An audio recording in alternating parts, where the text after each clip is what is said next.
ሰላም እንዴት ናችሁ? እኔ እግዚአብሔር ይመስገን ያለው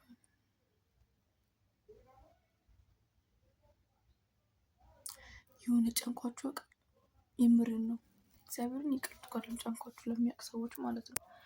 እስኪ ጭንቀታችሁ ማለት የሆነ ጭንቀት ጨንቋችሁ ምን ነበር የምታደርጉት? መስችሉ ከሆነ በኮሜንት ላይ እንትበሉ።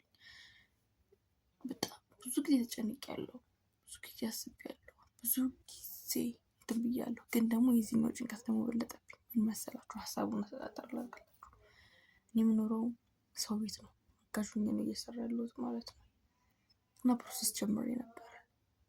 ፕሮሰሱን ጀመርኩት ደግሞ የሆነ ሰው ተስፋ ሰጥቶኝ ነበር። ማለት ብር መሄጃ ብር እንደሚሰጠኝ ከሄድኩኝ በኋላ ደግሞ ሰርቼ እንደምመልስ ነበረ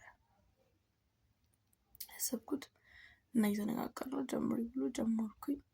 ያው ሁሉ ነገር እግዚአብሔር ረድቶኝ በሰዎች እገዛም ቢሆን ፓስፖርቱም ወጣልኝ። ሲዩም ተማርኩ፣ ላኩኝ፣ ቪዛውን ላኩኝና እንግዲህ ቪዛውን ልክ ያለው ብር እያሰባችሁ ብዬ መደወልና ነገርኳችሁ ብሩ እንዲያዘጋጁልኝ ማለት ምን ጊዜ እንትን እንደሚባል ስለማላውቅ። ከዛ የሚባል ጥሩ ነው የለም ልናግዝሽ አንችልም፣ ከቻልሽ ሌላ ሰው ጠይቂ።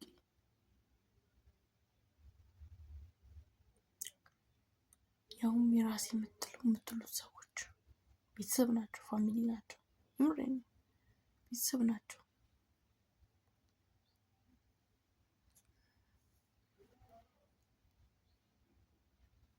ኢትዮጵያ ደግሞ እንደምታውቁት ነው። ኢትዮጵያ ላይ የሚያውቅ ያውቀዋል።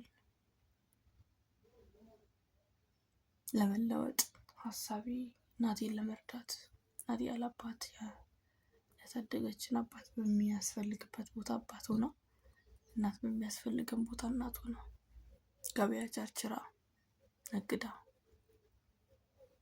የምሬን ነው። አባት አለኝ ግን በሚለው እንያዘው።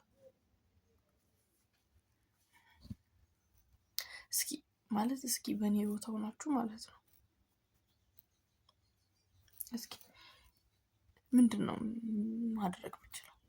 የምሬን ነው። ማድረግ የምችለው ካለ ነገሩ ኮሜንት ላይ ነገር። እግዚአብሔር በጣም ጫንቆኛል፣ በጣም በጣም በጣም ከሚባለው በላይ።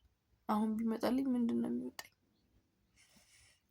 የምር አለኝ ብዬ የማስባቸው ተስፋ የሚሰጣቸው ሰዎች እነኛ ነገር እዚህ ያለሁባቸው ሰዎች ራሱ ቤተሰብ እንደሚሰጠኝና በቤተሰብ እንደሚሄድ መጀመሪያ ተናግሬያለሁ። አሁን ላይ ደግሞ ቤተሰብ የራሴ ቤተሰብ ያላደረገልኝ እነሱ እንዴት ሊያበድሩኝ ይችላሉ?